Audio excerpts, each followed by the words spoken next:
Hey folks, and welcome back to American Literature. Today we're going to be talking about the contemporary period in American literature as well as the two short stories that we read for this unit.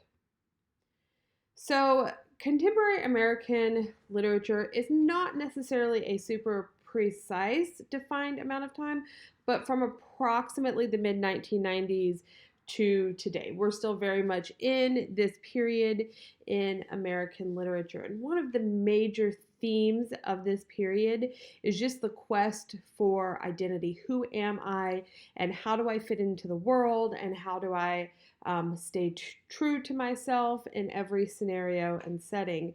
There's a lot of expressionism, there's a lot of hyperbolic humor.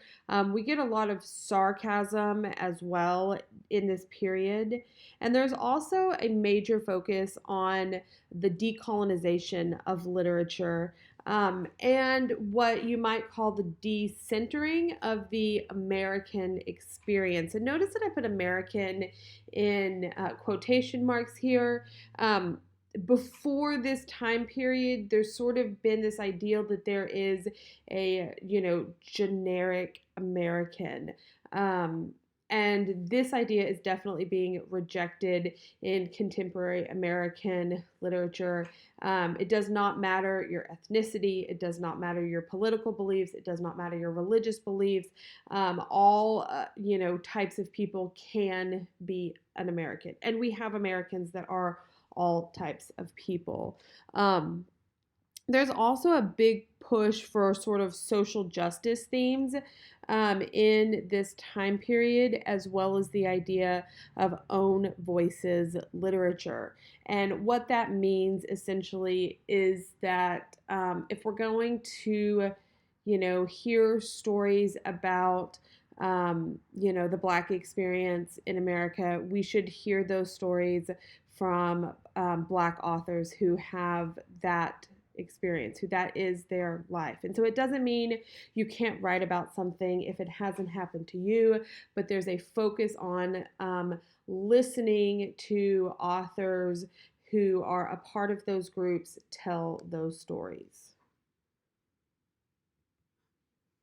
So the first author that we are going to look at today is Carmen Maria Machado. She was born in 1986. She is an American author. She's an essayist, and she is a literary critic. She writes and creates in a variety of genres, but she's really well known for her short stories. She has one short story collection that I absolutely love. It's called Her Body and Other Parties. It's won several awards. My favorite short story ever is called The Husband Stitch, and that is in that collection. So if you liked 8 Bites and you kind of resonated with the type of material that she writes, I highly suggest checking out that book. So one of the things that is important and I want to bring up before we talk about 8 Bites is that Carmen Maria Machado writes a lot about body image because it's something that has affected her. There's this quote from her that I found that I thought was apt to what we were talking about today. It says, "I used to feel uncomfortable in my body, which I hated for such a long time. Now I'm trying to make it up to her because she is the vehicle that ferries my weird, amazing mind through this world." And that is pretty amazing. So we can definitely see that the narrator in 8 Bites has some serious issues with her body. She feels disconnected with her body, and she also feels disconnected with the outside world. And it's not a coincidence that those two things exist simultaneously. So the narrator initially suspects that her sister is dying because she's losing weight so rapidly. But then she finds out that her sister has had a weight loss surgery, and we come to find out that this is something that all of her sisters have chosen to do. And so we can see that body image issues may be a problem in this family. And of course, we get the backstory. We hear about her mother. Who is very thin and likely suffering from an eating disorder. She bases the amount of food that she eats not on her hunger level and not on the needs of her body, but rather on this random idea that she can only eat 8 bites at a time. So the sisters, as well as the mother's own issues with food, sort of convince the narrator that she too must have this surgery. The narrator probably has an eating disorder. What is described here, and obviously I'm not a doctor, I'm not a psychiatrist, so I can't diagnose this, but it sounds very much like the symptoms of binge eating disorder or BED. But whatever is going on here, we can see that she doesn't have a healthy and appropriate relationship with food. So she goes in, she decides to have this surgery, and immediately the doctor offers her happiness when the procedure is done. And this is interesting because the connection of happiness and thinness is definitely an idea that's being explored in this story. We get the idea that the mother was thin but not happy. So how the doctor is able to promise this or offer this just brings up some questions. So there's a lot to do with the familial relationships in this story. As we read, we learn that the narrator is disconnected from her daughter, Cal, and the narrator has a strained relationship with all of her sisters, right? So she sort of exists in this world where she doesn't have any significant connections to any of the women in her family, the women in her generation, the previous generation, or the next generation. And so, because she feels out of control, probably in those relationships, she seeks control with food, right? She says, the narrator says, I had no self control, but tomorrow I would relinquish control and everything would be right again. So, even after her surgery, she has a very unhealthy relationship with food. The surgery does not cause that, probably because it's the symptom of something and not the cause of something. The narrator does eventually lose weight, but she begins to hate the portion of herself that she loses. And we even see it personified in like a ghost-like figure that now lives in her home. So this is a story about body image, but it isn't just about body image, right? In a lot of ways, it has to do with these relationships between the women in the story. The disconnect of the narrator from her mother, then her sisters, and finally her daughter, and eventually her granddaughter are the true loss that is happening here. So because she doesn't have those connections or that relationship, she doesn't really have connections with her authentic self either. And so she's searching for something in the beginning of the story. She's using food to fill that. Towards the end of the story, she's using thinness to fill that.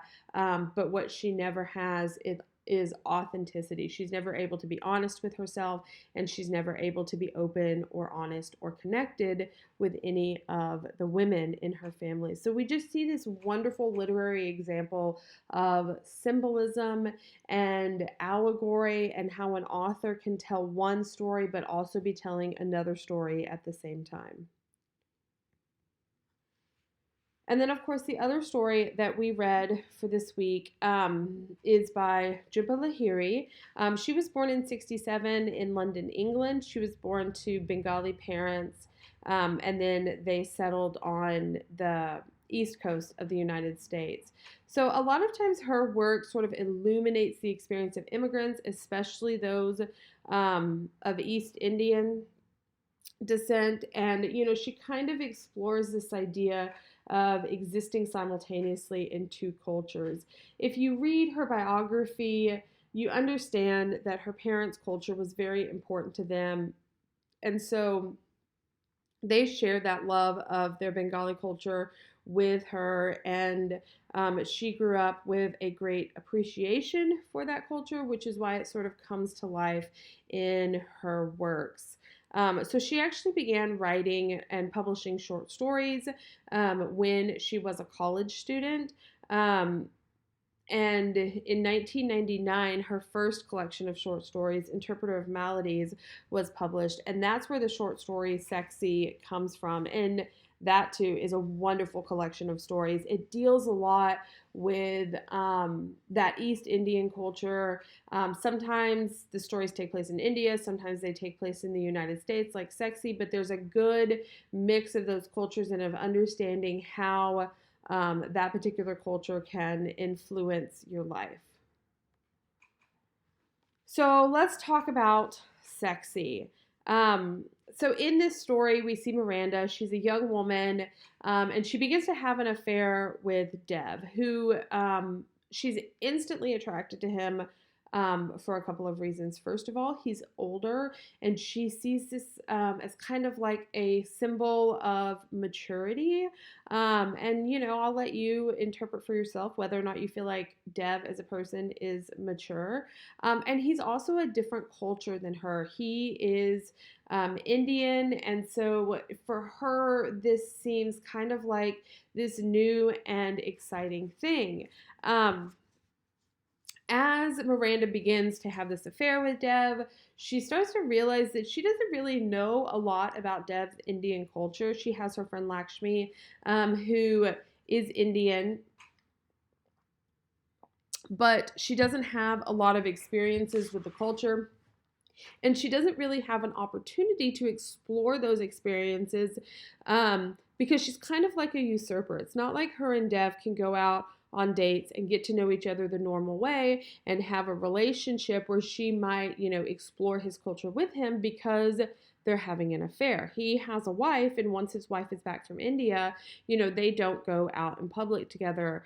And this bothers Miranda, but also she's not really quite sure what to expect being a mistress. We see that she goes out and she buys, the silver dress and these shoes, and she kind of has this idea of what being a mistress is like.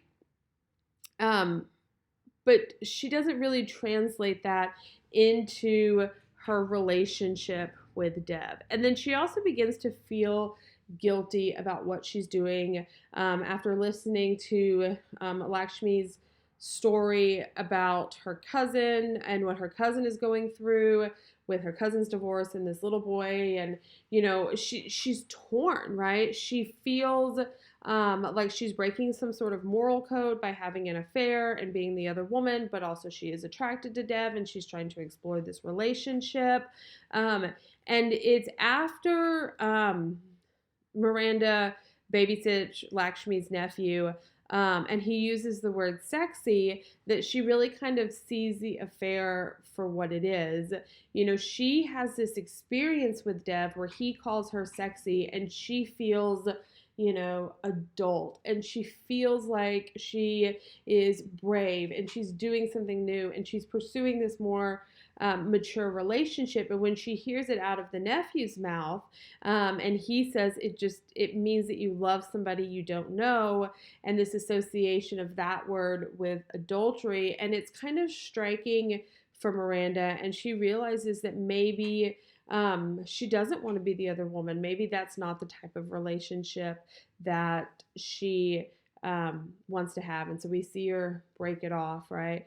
But it's just interesting the way that Lahiri can talk about both gender and ethnicity in a way that makes us understand, even though we all have different lives and different experiences, there are some things that are universal. And we kind of see that with Miranda at the end, with this idea that the person that she is in this moment is maybe not the person that she wants to be. Okay, so for Unit 6, you are going to be doing a reading journal as well as your discussion board and your discussion board replies. Please be reading your novel. Hopefully by this point, you're almost towards the end of your novel, because Unit 7 is where you will be writing about your novel and sharing it with your classmates. So here's just a look ahead at what we're doing for the last 2 units of the semester. So Unit 7, finish your novel. You have a discussion board where you're going to create kind of like a recommendation for your classmates. If you like your novel, then say, hey, I liked this novel because of this. I think you should read it. Hopefully you liked your novel, but if you didn't, you can say, I didn't like my novel and here's why, and maybe you should skip this one. But that's what you'll be doing for Unit 7. And then, of course, you'll be submitting that novel review essay. There will be instructions for that in Blackboard or eCampus, as well as just like a short little video explaining that assignment. And then Unit 8 is our last unit of the semester.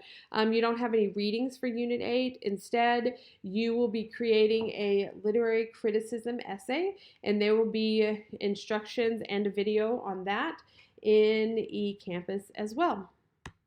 As always, if you have any questions or need any help, just send me an email or come see me during office hours.